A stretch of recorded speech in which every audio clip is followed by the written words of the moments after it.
Hi, everyone. I'm super excited to introduce our next presenter. This is a longtime friend of the CIA's who is an incredibly acclaimed chef. Chef Pham is the chef owner of the nationally acclaimed lemongrass and star ginger restaurants here nearby in Sacramento, where she's known for imbuing California ingredients with the bright flavors of Southeast Asia. She's hosted Vietnam My Country and My Kitchen on the Food Network and authored Pleasures of the Vietnamese Table. That cookbook got a James Beard Award nomination and was named among the best cookbooks of the year of 2001 by both the New York Times and the LA Times. She's also written The Best of Vietnamese and Thai Cooking, which is featured in NPR's Fresh Air and Martha Stewart Living. Her newest book, Flavors of Asia, a collaboration with the Culinary Institute of America, features the best recipes from 7 countries in Asia. She's going to show us how a bold and spicy Thai approach, as well as how a delicate and bright Vietnamese palette, are natural fits for the plant-forward kitchen. Please join me in welcoming Chef Pham.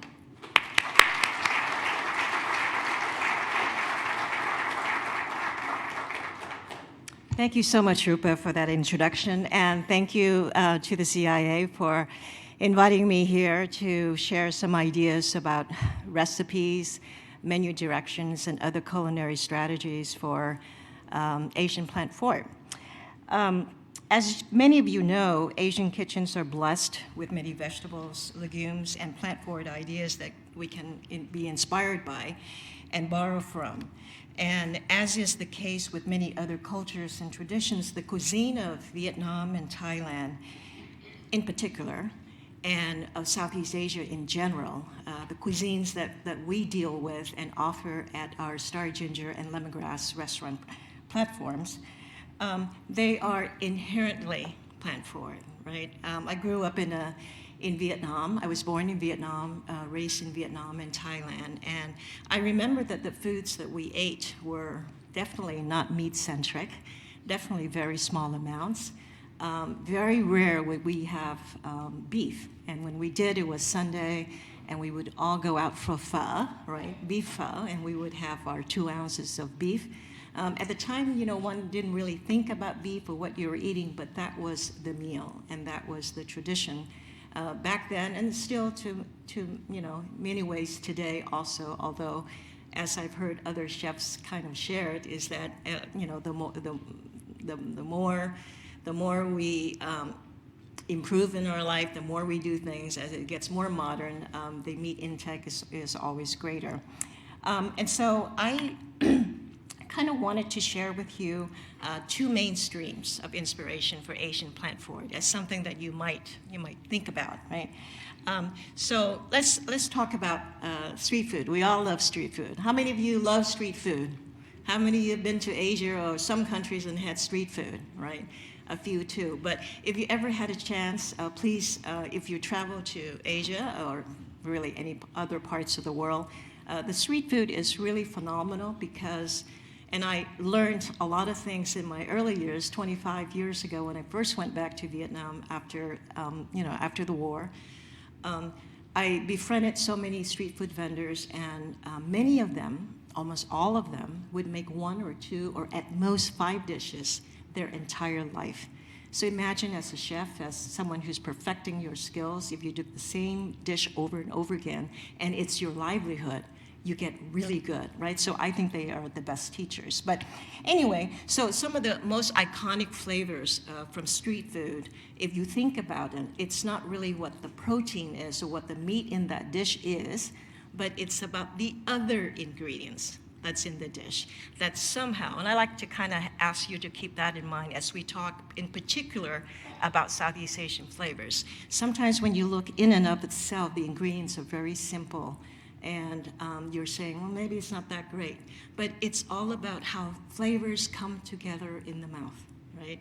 And how they come together in the mouth is how you prepare them early on so that they do behave that way. But so, speaking of street food, so don't you just love that picture on the right-hand side, right? How many of you have had the Vietnamese bun xào? It's really great, right? So as you can see there, who says that you can't do that for the masses, right? Who says you can't do it in a campus dining for 200 students at the same time? You do the same thing, that guy. And also, that's a very good labor model for you, right?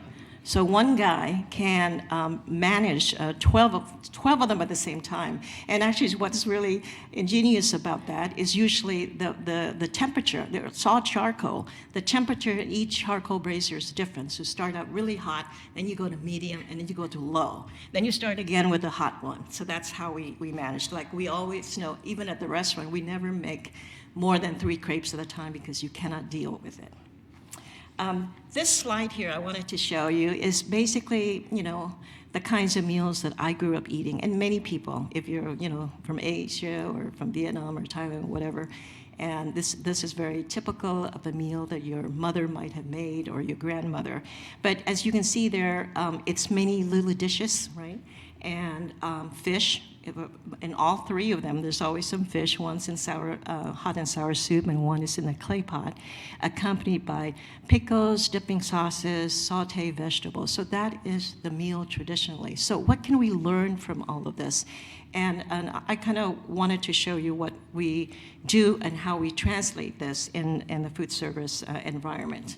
I want to show you this because this is a picture of my business partner, Tina, and myself, and we were very excited. We had a wonderful opportunity at the Delta World Headquarters in Atlanta to take over a smoothie station and turn it into a concept featuring Asian rice bowls.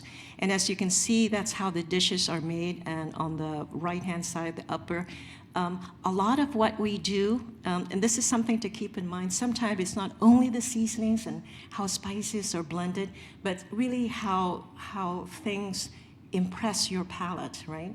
And so in the dish on top that one of my favorite dishes is actually a Vietnamese grilled pork dish. So you have rice or your base, or it could be a salad in this particular case.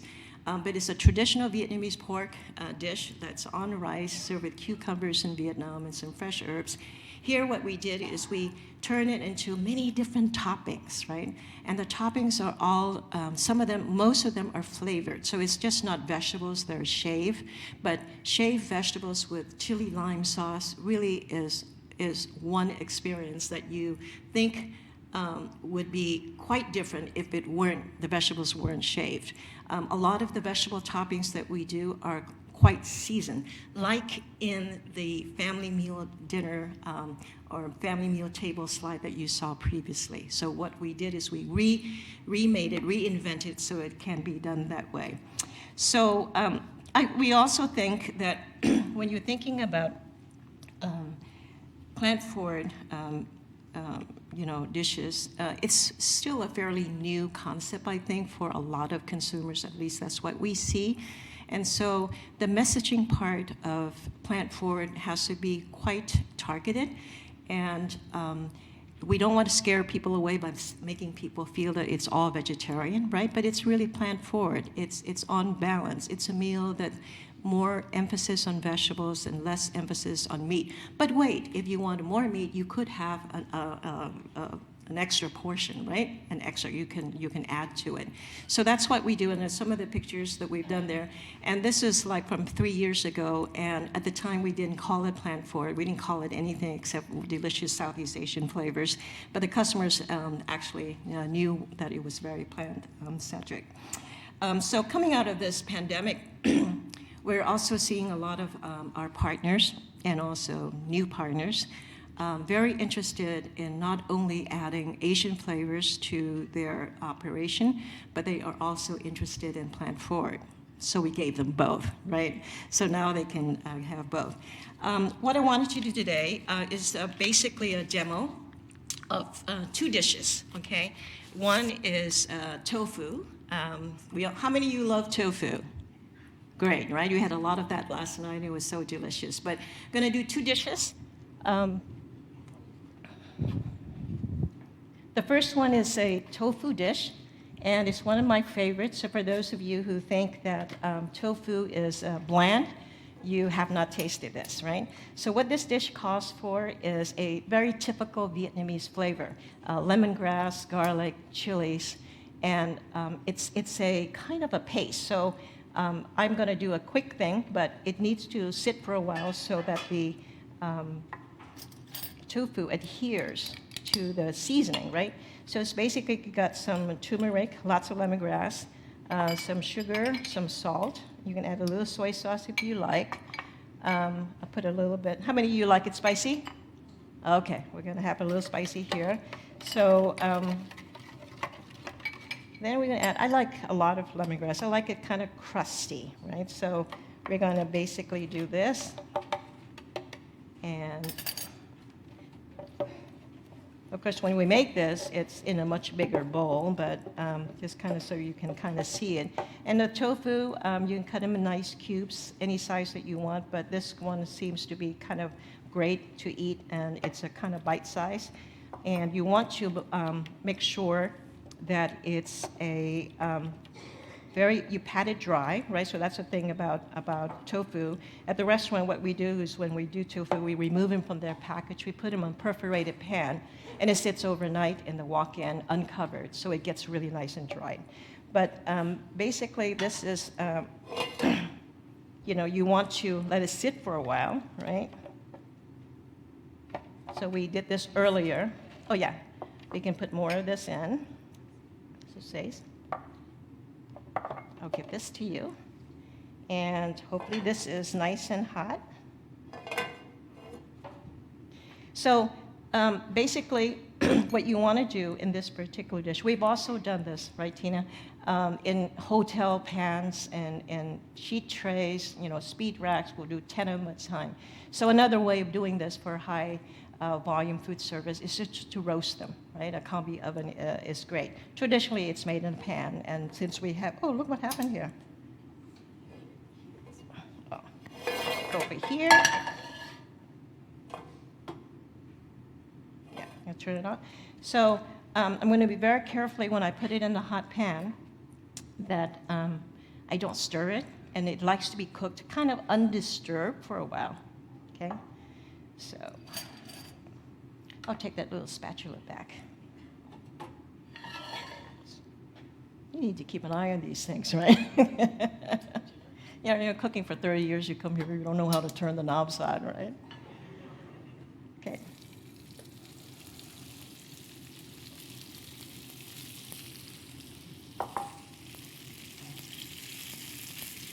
This is a very, very classic style of marinating. Lemongrass, turmeric, garlic, shallots if you like. If you're making it vegan, you want to put a little soy sauce if you like, but it's really not necessary. And again, I wanted to mention again, this is not the only way it's going to be eaten, even though this is a wonderful way of serving it. And what I like to do is let it kind of brown a little bit, but not too much, and then we'll turn it over just once. Right? So I'm going to peek, not knowing about the stove, see how hot it is. It looks really hot. We're going to turn it over just to see where we're at, and we're not there. So I'll just leave that on. And we can add some onions to it a little bit later. If you add too many things early on, it'll tend to burn on you. And this is going to be finished with some fresh basil, right? More is better. We're going to finish it up also with roasted peanuts. And this is something that I recently, since we have so much of it at home, I have several kaffir lime leaves. For those of you who live in California or in warm parts of the country, and you love Thai food, you might want to consider having a kaffir lime, even in a pot, that would live. Okay, there you go, see? For those of you who are signed up to our class or not, you can come by our hands-on today and scratch and sniff. And it has a very wonderful, almost unforgettable, let me see. Sometimes I'm talking too much, and then what happens here is it might get overly brown. Not yet. Okay. So you scratch and sniff it, just kind of like you did yesterday with, I think it's Suvir's curry leaves, but don't smoke it, right? Just scratch and sniff. Okay, let's see where we are with the tofu right now. And I personally like to use Not extra firm, ideally, because I like the little softness, the little buttery texture that you bite into, and you probably experience that a lot in Chinese restaurants. Chinese restaurants like soft tofu. In food service, Cisco loves to give you very firm tofu because it's easy, right? It's convenient for the employees, right, for the chefs. But medium firm tofu is really good. So I'm going to turn over a couple of them so you can see. This one here. Yeah, you want it to be like that, right? So, and at this point, you're going to put some onions in. So this dish is not about blooming aromatics in the beginning. That's not the story of this recipe. It's about having these tofu having this nice crust on them. And it's very well marinated if you do it overnight. Okay, this one here is a little bit almost done. I'm going to flip it over once, right? It's not going to be perfect, but that's okay. And then I'm going to hand it over to Tina to kind of watch it on lower heat, right? Does that look good? Yeah. If you love tofu and you like Thai flavors, Vietnamese flavors, you need to try this one. You don't know tofu if you haven't had this dish. Yeah. So I'm going to put some basil in, and I'm going to turn up. Is that soy sauce? Mm-hmm. Yeah, sometimes what we do, this is a trick that we do a lot. It's a kind of a chef thing, restaurant thing. But when something is really hot, you just drizzle a little bit of soy sauce or fish sauce, and as soon as it hits the pan, it caramelizes, and it gives you a caramelized flavor, right? So it's a little bit different, a little more complex. Okay, I'm going to leave this over here for Tina to watch just on really low heat for a while, if there's such a thing as low heat here. I'm going to turn it off, okay? So, peanuts. And what I was talking before, it's how flavors come together. So, in a traditional home meal, you would serve this right in a plate, right? In a bowl plate or whatever, right? So this is ready to go. And, oh, I forgot the chilies. Can I have this chilies, the cut chilies? Because you said you like it hot, right? So I'm going to do a little bit of this. It's Thai bird chilies. It's really hot. So you can serve it this way if you want. Get this hot. I'm going to get that hot while I'm going here. And you can serve it in a bowl, but we're going to serve it, and this is what we do. And that's what I was talking about, how a rice bowl concept is a great way to feature plant-forward idea, because what we're trying to do here is to recreate a plate or a bowl for the student or a customer that you might have had if you were at a family meal, right? So here, this is how we like to serve it. So instead of having many dishes across the table, I'm going to use a spoon. Maybe use a spoon. Okay. So imagine that this could be, if you wanted to do a chicken dish, for example, or you want to do a seafood dish, right?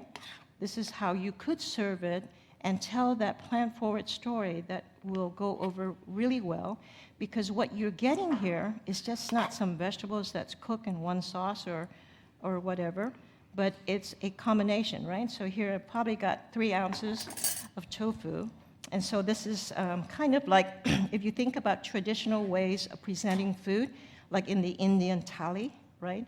The Indonesian, Malaysian nasi lemak, right? The Vietnamese gom tai cam, which basically means kind of like the people's plate, right? But isn't this nice, right? So you could have, and many of these could be cold. So in your food service environment, it's a great dish to have. So this is hot. The rice is hot. The rice could be white rice or brown rice or a combination. We put some quinoa in here. A little rice cracker just to kind of finish it up. But this is a wonderful way of showcasing a plant-forward recipe that is so delicious, savory. Got some pickles that we borrow from the idea of that family meal picture. We got some eggplant here, right? Dressed in chili lime sauce with fresh shallots. We got some mushroom just for a little bit umami, but maybe not even necessary. But you can change up all of these ingredients, right? You can feature something every day here, Thai barbecue chicken, tofu, or you can do a seafood, or you can do tempeh or whatever, and this would be the meal, right? What do you think of this? Thank you. So the next one I wanted to show you is really traditional on that slide with that man with 12 braziers with the Vietnamese crepe. So I'm going to do this in the regular 10-inch pan. At the restaurant, because of value, right, to the customer and all that, you kind of have to do it kind of impressive, so it's a really big crepe. And to eat that big crepe, you kind of have to sit down, have a, where's the green? Oh, Tina's going to show a table salad that you take a piece, you tear off a piece of the crepe and you wrap it up, and that's how it's eaten traditionally. So I thought, why not in terms of adaptation, taking a traditional recipe and adapting it? What sort of things can you do? So I thought, well, why not do an open face, a smaller crepe, right? That you can basically put any kind of toppings in there you want. You want to put tofu, you want to put shrimp, you put mushrooms only. You can put chicken in there. We at the restaurant, we also put some scallops there before the scallop price went through the roof. But I'm going to have some oil in here, and it has to be kind of hot. So, and the ingredients, typical ingredients. Oh, the batter, the most important thing. So this is a very light batter, rice flour batter. Just got batter, water, a little bit of coconut milk, and turmeric. That's all it is. It looks like it cooks up, and a lot of people who are not familiar with this dish think it's like a crepe, an omelet or something, but it's actually a rice flour crepe. So here's what we do. Some onions in there, and you'll notice that I don't touch things too much. That's sort of one of the things about our Southeast Asian kitchen. You touch things too much, they get really rough and they look too mushy, right? We don't macerate anything. We just cook a lot of things undisturbed. So mushroom.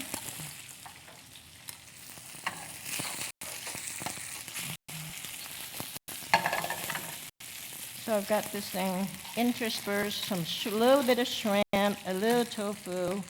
Put the batter in, right? You want to do it right in the center first because you want to build a little bit of volume first. And once it sets, sometimes I like to make it kind of big, but it won't fit the plate.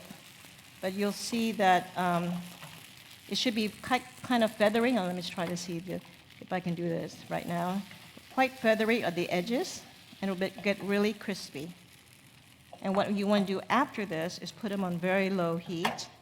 But now I'm going to finish it with some bean sprouts, some green onions. You can do more vegetables in here at the restaurant. People love broccoli, right? They always want broccoli, and we don't like to cook with broccoli too much because it's too plain, right? So maybe what we'll do, we'll put in a few mustard, the carrots, on top. These are the tops of mustards. We're using a lot of mustard at the restaurant. Let me just put this in because it's more colorful.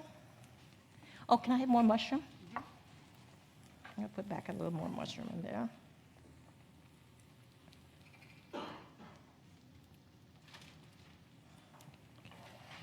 And we always turn at the restaurant, we always turn around the edges because we want the edges to be kind of crispy and really feathery, right? So that's what we do. I put a little mushroom in here. I always love mushroom. Who doesn't love mushroom, right?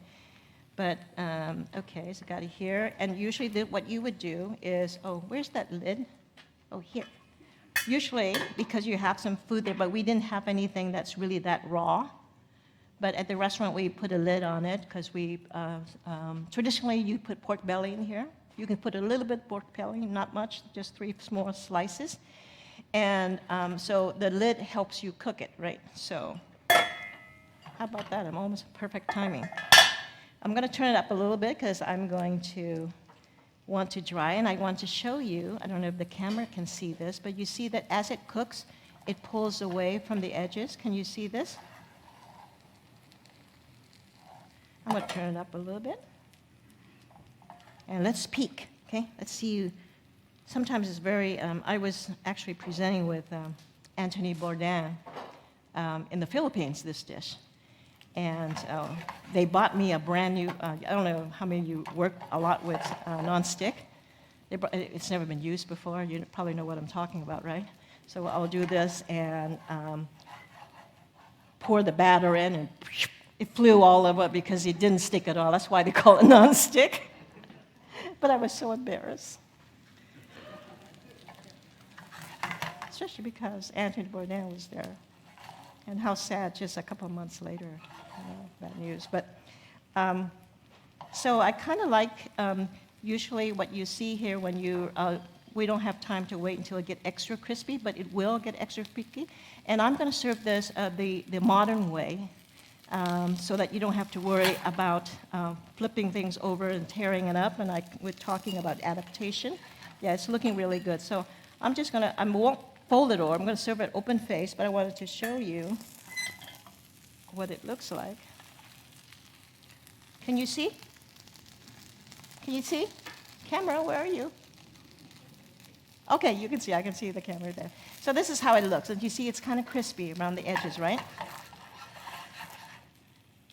So, I can't believe first time in my life I'm on time. Okay, so I'm going to lift this over.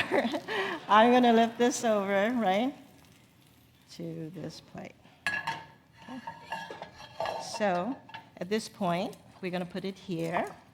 And you could also add, I forgot to add this kaffir lime to this one. I don't want to put kaffir lime into this one, but you could serve it like this, or you can tear some of this. For example, this is the way it's traditionally done at the restaurant. You get a small platter of fresh vegetables. Here, I'll just tear it up. See, you could just use it and tear it and wrap it up with this lettuce leaf and just eat it real out of hand. It's just kind of like the plant-forward version of a burrito, right? So basically, we can tear a few things up here so that it looks good, right? We love to use fresh herbs, and at the restaurant, lemongrass restaurant, we always have at least 4 or 5 Vietnamese herbs on the menu, okay? And then let's just, everybody loves sriracha sauce. Let's just see if this really works. Okay, and you just do a little bit of this.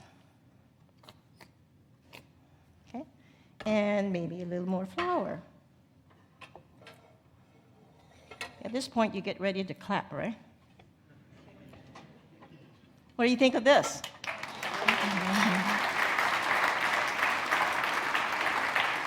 Great. The first 10 people can come and have the taste. Just very quickly, one more dish that I want to talk to you about.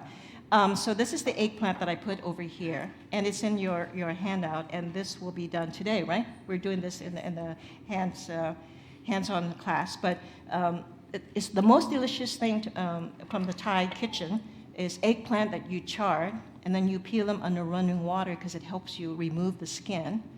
And then you pat them dry, and you dress it with a very spicy, limey dressing. And you top that or mix into it fresh fried shallots and Thai bird chilies. And it's the most delicious thing. And we have just a few, we have 3 or 4, just to show you how plant-forward this is, 3 or 4 shrimp that we cut in half. Because cutting shrimp small sometimes, if you ever experience shrimp and you eat a shrimp, a whole shrimp, maybe it's a 21, 25 size, try butterflying it. Try cutting it in half and cook it and eat it. It's different. Thank you so much.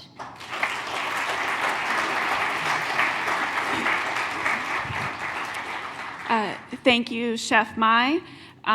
We will all have the wonderful opportunity to taste her fire-roasted eggplant with shrimp at today's reception. And now this is really my absolute pleasure as a former Midwesterner to introduce Chef Abra Behrens, who is the chef at Grainer Farm in 3 Oaks, Michigan. She is a former farmer, a proud Michigander, and a lifelong diehard Midwesterner.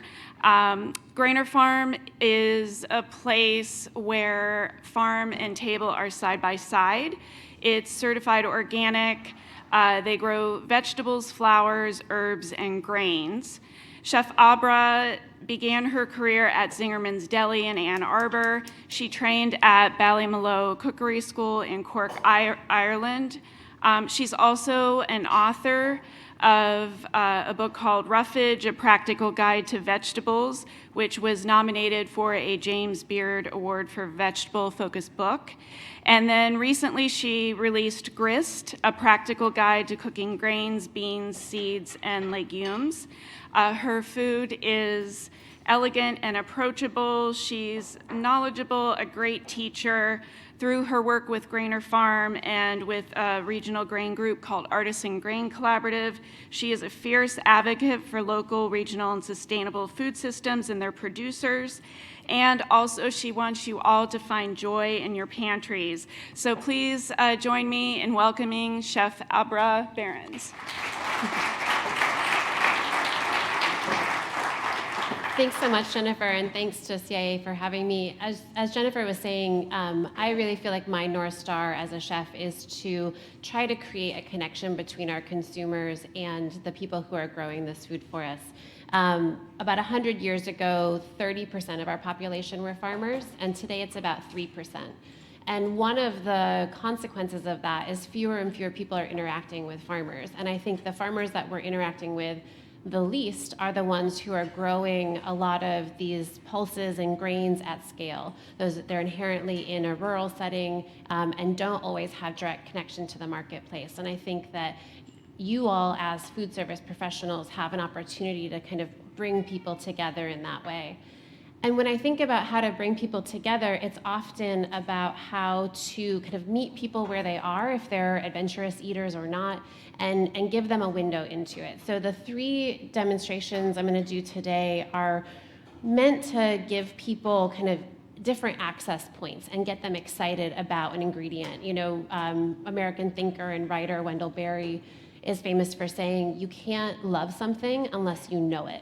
And as chefs, you know these ingredients so well. And so what I hope that you'll be able to do is know them in a new way and play with their textures and different flavor combinations in order to get some other people to know it too, your customers, your students, the people who are interacting with your businesses. So that's a long-winded way to say we're going to do 3 things that all kind of play on each other and have different textures and flavors and combinations that are hopefully comforting, familiar, but also exciting. The first dish is going to be a dish of braised cranberry beans, which we've got Rebecca and Avia have already put together. These are just simply boiled. They're boiled and then finished in a little bit of salt. You can soak them to rehydrate them in advance, or if you're using super fresh beans from someone like a Rancho Gordo or Zursoon out of Idaho, you're going to have really fresh ones that don't necessarily need to be soaked. Boiled, finished with a little bit of salt. They're kind of the definition of beanie comfort. I don't know that that's really a phrase that most people think of as beanie comfort, but nonetheless, they're going to be soft and really delicate. And to go with that, we're going to saute some mushrooms. So in the pan here, nice hot pan, little bit of oil, and like the chefs before me have said, you know, you really want to cook things sort of undisturbed when you're trying to get good color. So we've got our mushrooms here. Looks like a combination of shiitakes and some gray oyster mushrooms.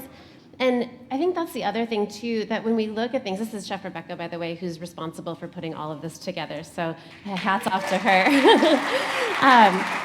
You know, when we say things like you can't know it without loving it, or the other way around, really the beauty of these ingredients is something to be honored. And so if you're able to showcase to your customers, you know, the different textures in mushrooms or really celebrate them, it's a great kind of jumping off point.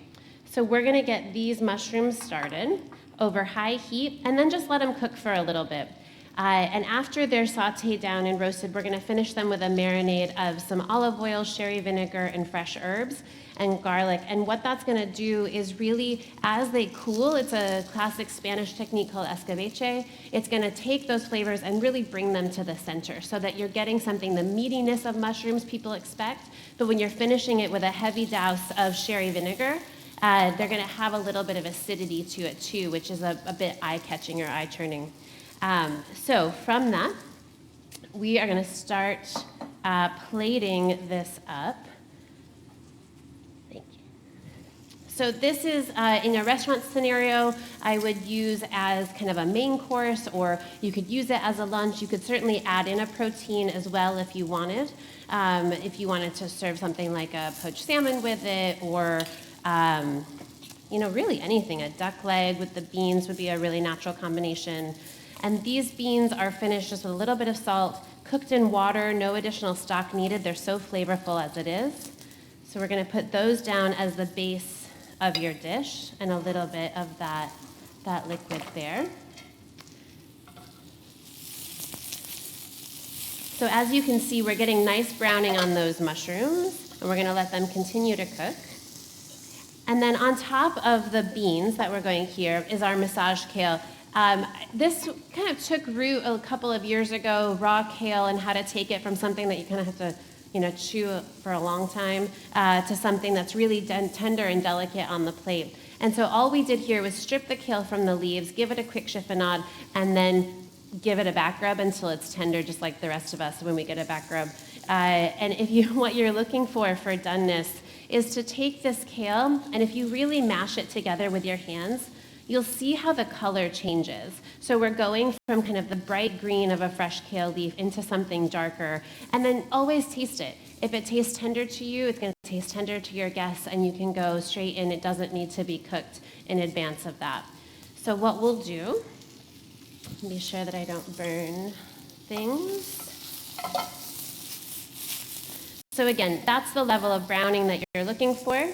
And then we're gonna take this bowl and pop the mushrooms into it. And again, imagine if you were doing this at scale in a restaurant setting, you could certainly, thank you. You could certainly roast these in an oven. You can deep fry them, any sort of thing that's gonna give you that nice dark edges, crispy edges, and a little bit of browning. Finish it with some of the sherry vinegar, a little bit of olive oil, and the herbs, and then just let that sit.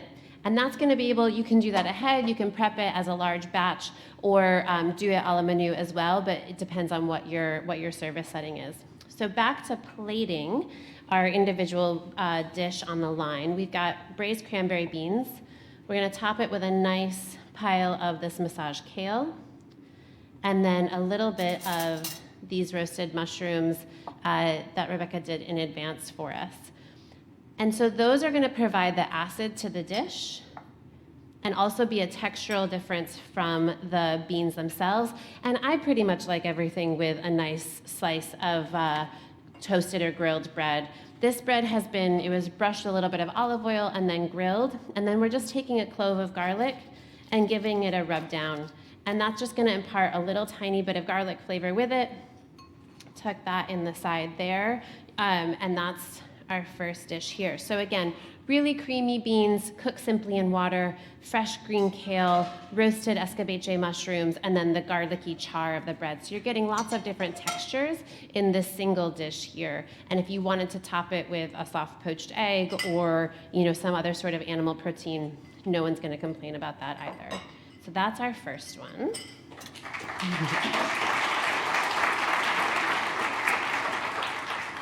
The next place we're going is into BBLT. So, BLTs, again, Jennifer said, avid Midwesterner and comfort food eater, and I love a BLT, but I also really love what we've started calling a BBLT, which is a black bean lettuce and tomato sandwich. So all we're doing, these beans were cooked by frying off a little bit of smoked paprika, chili flakes, and cumin seed. That's my standard base for black beans. I love the smokiness that comes from the smoked paprika. The cumin is obviously a classic combination with black beans, and then the chili flakes for heat.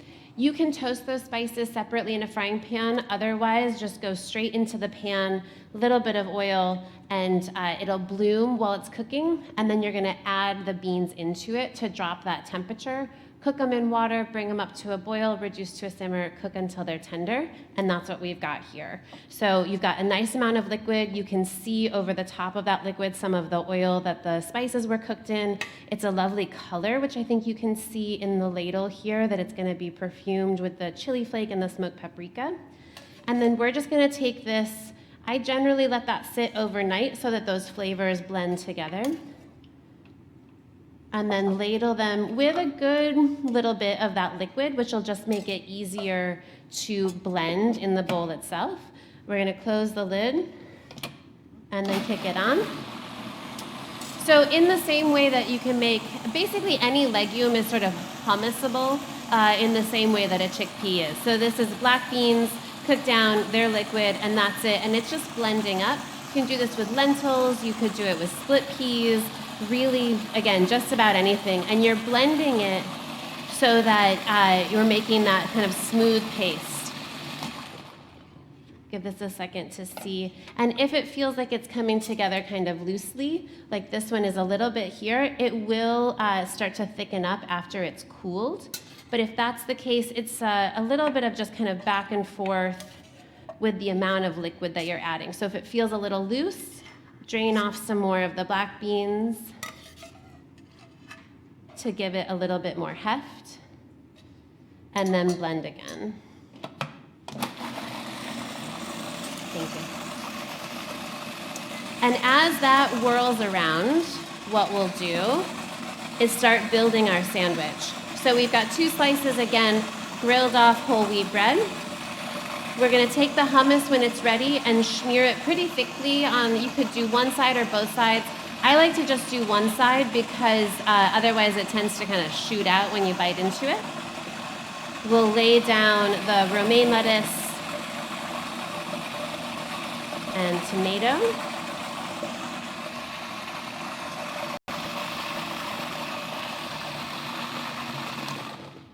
And as this blends, you can see it's starting to thicken up now. So I'm gonna transfer it to a bowl just so that if you don't take anything else away from this cooking demo, take this away, which is the best way to either have you or your staff clean out a food processor. This was taught to me by Roger Bowser at Zingerman's Deli on the first day that I was in the kitchen, and it continues to be one of the best kitchen techniques I've ever learned. So scrape out about 80% or so, but avoid the blade on that. And then just pop it back on. Give it one quick little pulse. And the blade has been spun totally clean. So then you can take the blade out and scrape it out without fear of dinging up your spatula or whatever on that blade there, and you'll get the most out of that food processor possible. So again, if you take nothing else, Rebecca just said, I just learned something. It really is, it's like every time somebody's like, oh, why did I never think of that? There you go. So then we'll take, and like I said, these are still pretty warm. As it cools, it's gonna firm up, so you will get something that's much more of a like strict hummus texture. We're gonna take a spoonful and layer it onto our sandwich. Here. And then give it that big flip. And then you can take your knife, you could go across the side like that, or you could go into triangles. Thank you. And if you were to serve this with, a green salad, a big plate of fries, or our bar snacks that are coming up, that's gonna be a really nice lunch or something for a fast casual scenario, things like that there. And again, fully vegan. You could certainly still add sliced turkey or bacon to that if you wanted, but you're gonna get that smokiness from the smoked paprika, the richness from the hummus itself, and then that same bright crunch from the tomato and the lettuce all anchored in that whole wheat bread. So then our final dish that we're going to make, thank you, is effectively a new form of corn nut. So if you are in a bar scenario or some sort of snacking situation, my favorite thing to do is to take these big, giant gigante beans. And again, if you look at the different ways that these beans are presenting themselves, these are the black beans, really small and compact, really, really dense with flavor. Again, from Rancho Gordo, I think we all owe Steve Sando a debt of gratitude for really kind of pioneering the artisan bean movement. But something like this, compared to these giant gigante beans, you're going to get very different textures, very different flavors, all within that same bean family. So as Chef Tanis was saying earlier, you know, these ingredients have so much diversity in their families that is really just a joy to showcase. So that's a little just love for different types of beans. But we're going to take these big gigante beans, and then we're going to make a marinated oil, or an infused oil rather. So we've got something, just a little bit of neutral oil. I like a rice bran or grapeseed oil. You could use something like an olive oil or a nut oil, but since we're adding all of this other flavor to it, you're just almost competing flavors. So this is also a really cost-effective oil if everyone's watching their margins. You can get them. I tend to steer away from soy and corn oil simply to incentivize the growing of other things like grapeseed or sunflower, safflower, things like that. Putting it over the burner, we're just looking for it to get a little bit of movement to it, so not ripping hot, but moving around enough that it's gonna be able to infuse those flavors. And then I like to turn the oil off because I have tendency to get distracted, which also means burning stuff. And then we are gonna add the garlic to it, and you can see on the camera, it's not sizzling hot, you know, because that little bit of garlic isn't gonna be able to drop the temperature of your oil, so it's hard to get that garlic to keep it from burning without being able to drop that entire temperature. So it's just gonna simmer in that warm oil. We're gonna add a little bit of lemon zest and give it a stir with a sprig of rosemary. And then I also really love this with either chili flakes or Aleppo pepper, something like that. You could also make it with something like chamomile pollen or fennel pollen or herbs de Provence or things like that, and really showcase all different sorts of flavors in that marinating oil. And you'll see when it's made ahead of time, it's gonna go from that raw, sort of really tight colors and flavors to something that looks sort of melty and warm and delicious. And then what I like to do is use either a strainer or a spotted spoon and hold back the bulk of those solids because they tend to burn in the oven. You're just gonna dress them, toss them over our beans, give a quick little stir with some salt. And again, these beans have just been cooked simply in water. There was some salt added to the cooking liquid just so that it gets into the center of that. Transfer them to either a parchment lined baking sheet, Silpat, any of those sorts of things.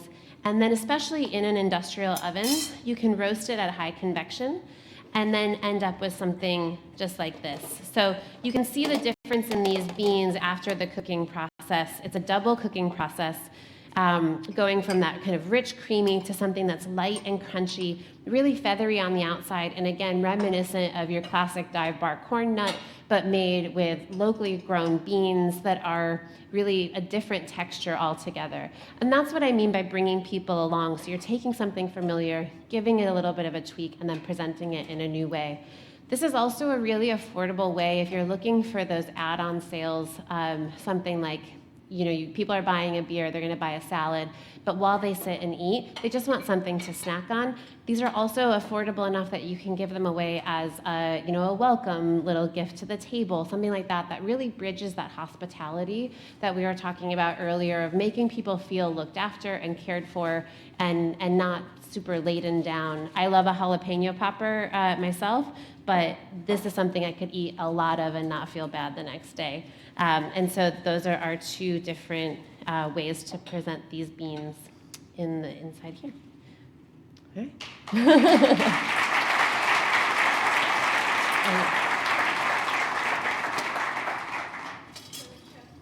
Barbara, I know that you did want to just end your talk with talking about the seasonality of beans and grains, and so if you want to go ahead and mention that. Yeah, thank you. It's amazing how much you forget when you're actually standing up here, and you can have the best laid plans, and then it goes right out the window as soon as you're looking out. And Jennifer reminds me of this. So all of these ingredients, we talk a lot about the local seasonal food movement, and that really started in a lot of ways around vegetables and the hyper seasonality of things like asparagus, rhubarb, strawberries, even lettuce greens. And my argument is that these are also agricultural products that showcase the work of growers across the nation, across the world. And while they have a season as well, I mean, beans are planted in the spring, they grow throughout the summer, they dry down in the fall, and they're harvested to a point and dried to a point where they're shelf stable. They don't function in our kitchens like seasonal products. They're kind of the stable part of our kitchens. And so in a food service situation, you can then take those ingredients and really showcase them at any point of the year. And like the cranberry bean salad that we showed, you could do those same beans in the same way, and then as soon as you get asparagus, shave it raw, dress it with some lemon and a little bit of tarragon and fresh radishes for the spring. You could have it with braised peppers and eggplant and something like that for in the height of summertime. Serve it with wedges of roasted squash or ribbons of apple and squash and walnut together. They're really kind of canvases for anything else that's coming through your kitchen. And in the same way that meat kind of functions in that same way, I think that these really protein-dense pantry staples are a great way to do that and to tell that story. Thank you. So let's give Chef Opperbarons a thank you. Thank you so much. You will be able to try her BBLTs at lunch, which we're going to next. This will feature tastings from Oatly, Barilla America, Finless Foods, the Mushroom Council, North Harvest Bean Growers Association, and Numu Food Group. Chef Abra and Chef Mai will be signing books, and you'll be able to ask them questions and engage with them. And then we're going to come back here to Ecolab promptly at 1:15 for our next session on Korean plant-based cooking from the home to the temple. And we do have a request when you do come back for this next session. We are very honored to have the Venerable Jong Kwan Sunim here as part of this panel, and she made a very long flight to us from Korea, and we are trying to get her back to get her that positive or to that negative COVID test and get on that plane. So we will have baskets with masks at the top and the bottom of Ecolab. We ask that you wear them, and if you happen to see her afterwards and you want to say hello, you want to ask her a question, to make sure that you put those on. So we just appreciate your understanding there. So thank you very much. Let's go to lunch.